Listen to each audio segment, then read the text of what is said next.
देखते हैं meaning and definition of macro economic. हमारा माइक्रो इकोनॉमिक यहाँ पे ख़त्म होता है और हम मैक्रो इकोनॉमिक्स पढ़ते हैं, ठीक है। The English word macro is derived from Greek word macros. जो हमारे इंग्लिश का वर्ड मैक्रो है जिसे हम पढ़ रहे हैं मैक्रो इकोनॉमिक्स, वह ग्रीक के वर्ड मैक्रोज से लिया गया है, उस विच मीन्स लार्ज। इसका मतलब होता है लार्ज, बड़ा।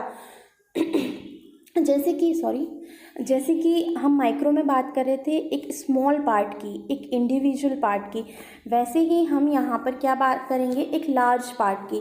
लार्ज पार्ट मतलब कि पूरी कंट्री की, नेशनल इनकम की, okay, aggregate income, aggregate firm, aggregate industry. The macro economy is the branch of economic science which studies economic issues at the aggregate level और at the level of whole economy. In fact, it is a study in aggregate. It deals with the behavior of not one particular unit but also the unit combined together. It is a study of economic system as a whole. It study the overall condition of an economy, says total production, total employment, general price level, balance of payment, quality of money, public expenditure, public revenue, taxation, government budget, monetary policies, etc. शायद आप नीचे की 3 line पढ़ के थोड़ा सा समझे हो कि टोटल एम्प्लॉयमेंट, टोटल प्रोडक्शन, ठीक है, टोटल की बात हो रही है यहाँ पर, किसी एक यूनिट की या एक यूनिट या एक कंज्यूमर की बात ना हो के यहाँ पे टोटल और एग्रीगेट की, पब्लिक एक्सपेंडिचर की, कि जो हमारी गवर्नमेंट है, अगर हमारा इनकम टैक्स वो अपना टैक्स देती है तो यहाँ पे प्रॉफिट किसको होगा, गवर्नमेंट को होगा, लेकिन उसका फ़ायदा किसको होगा, पब्लिक को होगा, ठीक है। तो public expenditure, public revenue, taxation, जैसे हमने यहाँ पे इनकम टैक्स की बात पढ़ी, गवर्नमेंट बजट, ठीक है। गवर्नमेंट बजट का सबसे ज़्यादा प्रॉफिट किसको होता है, किसी एक व्यक्ति को तो होता नहीं है, सभी, जो कि 135 करोड़ जो हमारी कंट्री की पॉपुलेशन है, उन सभी को इसका फ़ायदा होता है। और मॉनेटरी पॉलिसीज़, अगर गवर्नमेंट मॉनेटरी पॉलिसीज़ बनाती है, ठीक है, वो चाहे फार्मर्स के लिए हो, वुमेन्स के लिए हो, तो वहाँ एक फार्मर को नहीं फ़ायदा होता या एक वुमेन को फ़ायदा नहीं होता, वहाँ पे होल की बात हो रही है, ठीक है, वहाँ पर होल सभी को लेकर चल रहे हैं हम। तो मैक्रो का मतलब यहाँ पर ये हो रहा है। गाइस टर्न द पेज, इसकी डेफिनेशन पढ़ते हैं हम। आप नीचे की 4th वाली डेफिनेशन देखिएगा। Professor शॉल्ट, the main tool of macro economy is the analysis of national income.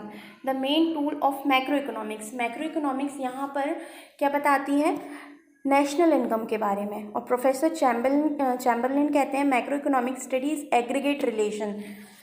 हमने पहले भी पढ़ चुके हैं कि वही क्या कह रहे हैं, क्या रिलेशनशिप बता रहे हैं, एग्रीगेट का, यानी कि होल कंट्री का, सभी को मिलाकर। कैरेक्टरिस्टिक्स पर आते हैं हम यहाँ पर। कैरेक्टरिस्टिक्स यहाँ पे आप बॉक्स में देख सकते हैं, 5 कैरेक्टरिस्टिक दिए हैं। ब्रॉड पर्सपेक्टिव, माइक्रो में क्या हो रहा था, एक स्मॉल पर्सपेक्टिव था, इंडिविजुअल के बारे में सोच रहे थे हम, किसी एक व्यक्ति के बारे में। यहाँ पर हम क्या सोच रहे हैं, होल के बारे में सोच रहे हैं, पूरी कंट्री के बारे में सोच रहे हैं। Macro economic deal with national and international issue. It does not give emphasis to small variable. Second, importance to dynamic economy. Macroeconomic analysis give more importance to dynamic economic. ठीक है, वो डायनामिक इकोनॉमिक पे ज़्यादा focus करता है। Analysis of general problem.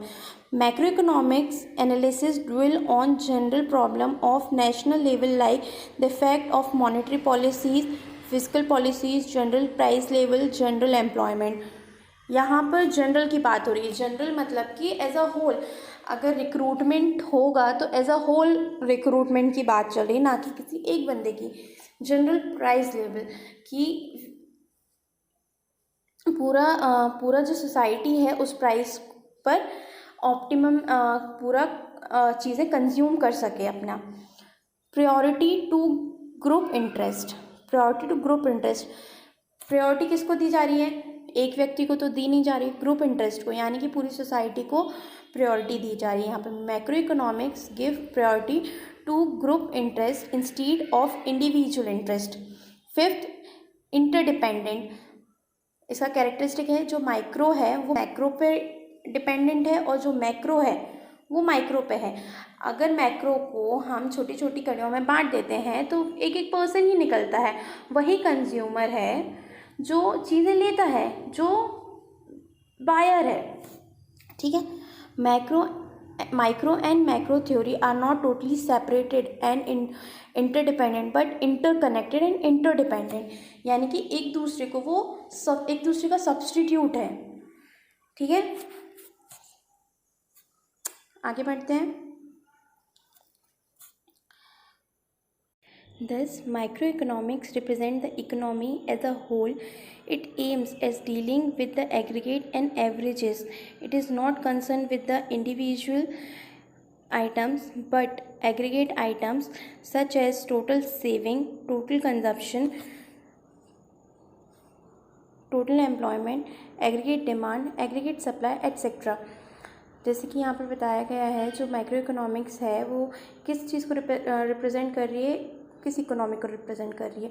Indian economy means as a whole economy को represent कर रही है, जिसका एम है इंडिविजुअल्स के साथ कंसर्न करना नहीं है, यह एक एग्रीगेट लेवल को, होल लेवल को, जो कि हम अभी तक पढ़ते आ रहे हैं वो। ठीक है, secondly macroeconomics is concerned with the problem of unemployment, economic fluctuation, economic growth etcetera. जो मैक्रो इकोनॉमिक्स है वो कौन कौन सी प्रॉब्लम्स को डील करती है, अनएम्प्लॉयमेंट को। ठीक है, as a whole unemployment problem, economic fluctuations को। इकोनॉमिक फ्लक्चुएशन का मतलब होता है जैसे आपके जो प्रोडक्ट हैं, जो आपकी उनके प्राइजेस में कभी या तो बहुत ज़्यादा बढ़ जाएंगे या बहुत ज़्यादा कम हो जाएंगे, तो ये फ्लक्चुएशन होते हैं। इकोनॉमिक ग्रोथ को, जिस तरीके से हमारी ग्रोथ धीरे धीरे हो रही है, उस इकोनॉमिक ग्रोथ को, यह भी एक प्रॉब्लम है, उसको कंसर्न करते हैं। The basic issue of macro economic comprise. हम आगे देखते हैं कि जो बेसिक इश्यूज़ क्या हैं हमारे मैक्रो इकोनॉमिक्स के। Turn the page number 8। यहाँ पे है first problem, equilibrium in the economy. ठीक है, ये एक इशू है, equilibrium in the economy. It means equilibrium between aggregate demand and aggregate supply of all goods and services of economics. आप ही बताइए, क्या एग्रीगेट डिमांड और aggregate supply of all goods, equilibrium का मतलब है बैलेंस। ठीक है, इक्विलिब्रियम का मतलब यहाँ पर होता है बैलेंस। ठीक है, बैलेंस पर एग्रीगेट डिमांड और aggregate supply. Disequilibrium in the economy, यानी कि imbalance in the aggregate demands and aggregate supply and under utilization of national resources. Second है correction of disequilibrium, restoration of balance and between. Third वाला point पढ़ रहे हैं हम, correction of disequilibrium, that is restoration of balance between aggregate demand and aggregate supply with fullest utilization of natural resources. Various theories have been propounded by economists on various issues on macroeconomics, such as the theory of the theory of income and employment to analysis as to how equilibrium is brought in the economy. इसका मतलब है the theory of income and employment, जो कि हमारी आप नीचे देख रहे होंगे जो यहाँ पे थ्योरीज़ दी हैं, जो हमारी थ्योरीज़ हैं। चलिए उनको ही सीधा पढ़ते हैं, वैसे भी वो तीनों में वही दिया गया है। हमने उनको इम्पॉर्टेंट कंपोनेंट्स, ये मैक्रो इकोनॉमिक्स के कंपोनेंट्स हैं, जैसे हमने माइक्रो इकोनॉमिक्स के कंपोनेंट्स पढ़े थे, तो ये मैक्रो इकोनॉमिक्स के कंपोनेंट्स हैं। ठीक है, ये बताते हैं फर्स्ट कंपोनेंट इसका क्या है, फर्स्ट जो इसका पार्ट क्या है, theory of income and employment. Micro में किसकी बात हुई थी, माइक्रो में आप पेज पलटा कर देख सकते हैं अपने, माइक्रो में डिमांड और सप्लाई की बात हुई थी, और यहाँ पर इनकम और एम्प्लॉयमेंट की बात हो रही है। The theory analysis as to how equilibrium can be establish between aggregate supply and aggregate demand, और aggregate supply is equal to aggregate demand in the economy. ये एक प्रॉब्लम है। आप ही बताइए, जब आपको कोई चीज़ चाहिए होती है कई बार, तो क्या वो आपको सही टाइम पे मिल जाती है? नहीं। ये एक इशू है हमारा, ये एक प्रॉब्लम है जो कि ये बताने चाह रहे हैं कि बैलेंस लाना है हमें, इक्विलिब्रियम लाना है, एक बैलेंस लाना है हमारी एग्रीगेट सप्लाई में और एग्रीगेट डिमांड में। जो हमारी डिमांड हो उसी तरीके से हमारी सप्लाईज हो, या फिर जैसी सप्लाई हो उस तरीके से हमारी डिमांड हो। ओके। सेकेंड है theory of disequilibrium in the economy और theory of inflation and deflation. This theory, inflation का मतलब मे भी आपको पता हो, इन्फ्लेशन का मतलब होता है महंगाई। This theory analysis the consequence when aggregate demand is greater than aggregate supply. इसका मतलब होता है कॉन्सिक्वेंसेस बताए हैं इसमें, जो कि आपकी एग्रीगेट डिमांड है, यानी कि जो आपकी डिमांड है वो आपकी सप्लाई से ज़्यादा है। ये आप यहाँ पर देख सकते हैं, ये वाला साइन, ठीक है। जब आपकी डिमांड आपकी सप्लाई से ज़्यादा है, लीडिंग द इन्फ्लेशनरी गैप, तो ये आपको इन्फ्लेशनरी गैप बताएगा, यानी कि आपकी महंगाई बढ़ जाएगी। अगर सप्लाई कम है, ठीक है, और आपकी डिमांड बहुत ज़्यादा है, ठीक है, तो प्राइस बढ़ेंगे, महंगाई बढ़ेगी, सीधी है। And when aggregate demand is lower, आपकी डिमांड कम है और आपकी सप्लाई बहुत ज़्यादा है, लीडिंग टू डिफ्लेशन गैप, ठीक है। ये भी सही नहीं है, ये भी डिफ्लेशन गैप है कि उसी चीज़ की बहुत ज़्यादा, तो ये फालतू में फेंका भी जाएगा, ठीक है, वेस्टेज होगा। जैसे कि हम ऑनियन और टमाटो का एक एग्जांपल लेते हैं, जो लास्ट ईयर ही हुआ है हमारे यहाँ।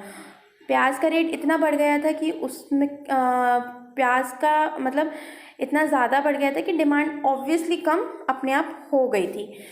टोमेटो का रेट अपने आप इतना कम हो गया था, ठीक है, रेट इतना कम हो गया था कि वो फालतू में रास्ते में फेंके गए थे, ठीक है।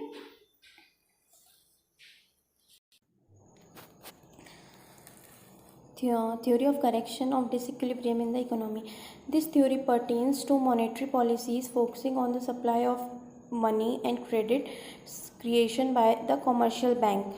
Fiscal policies, monetary policy क्या होती है यहाँ पर? Focusing on supply of money and creation credit creation by the commercial bank, ठीक है।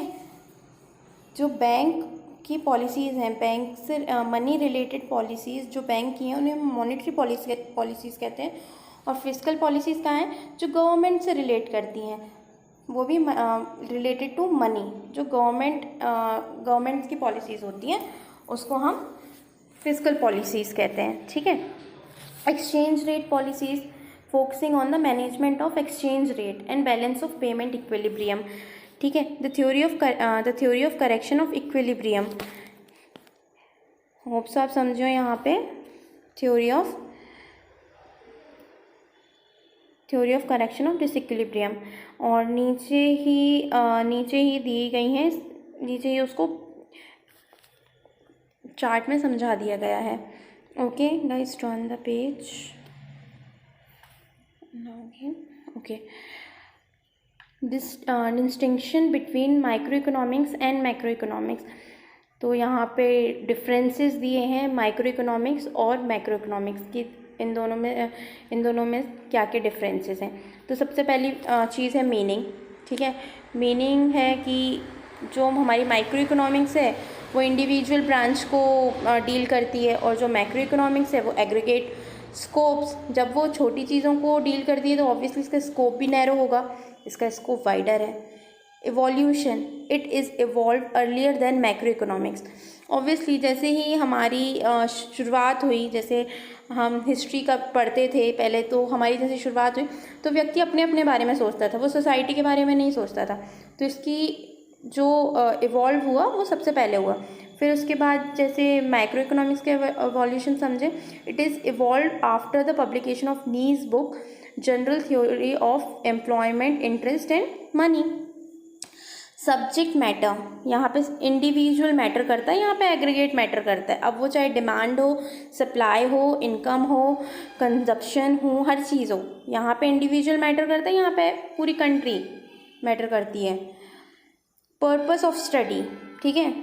इट एम, यानी micro economic aim at analysing the behaviour of an individual economic unit, individual economic unit के behaviour को analyse करता है। और यहाँ पे एग्रीगेट पूरी सोसाइटी के थ्योरीज आप छोड़ दें, वो 7th पॉइंट इम्पोर्टेंस, ये इंडिविजुअल पॉलिसीज़ फॉर्मेशन करने के लिए इम्पॉर्टेंट है और ये इशू जो हमारा नेशनल और international problem and policies formation के लिए।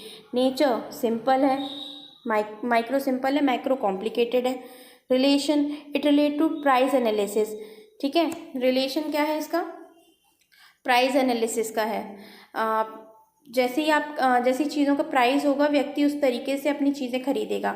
माइक्रो में, मैक्रो में क्या हुआ, इनकम एनालिसिस, जिस तरीके से व्यक्ति की इनकम होगी, ठीक है, जिस तरीके से उस तरीके से वो उसको यूज़ करेगा। ओके, होप सो आपको यहाँ तक समझ आया हो। हम अगला चैप्टर कल से हम इसके आगे कल से कंटिन्यू करेंगे। तो अभी हम यहीं ख़त्म करते हैं।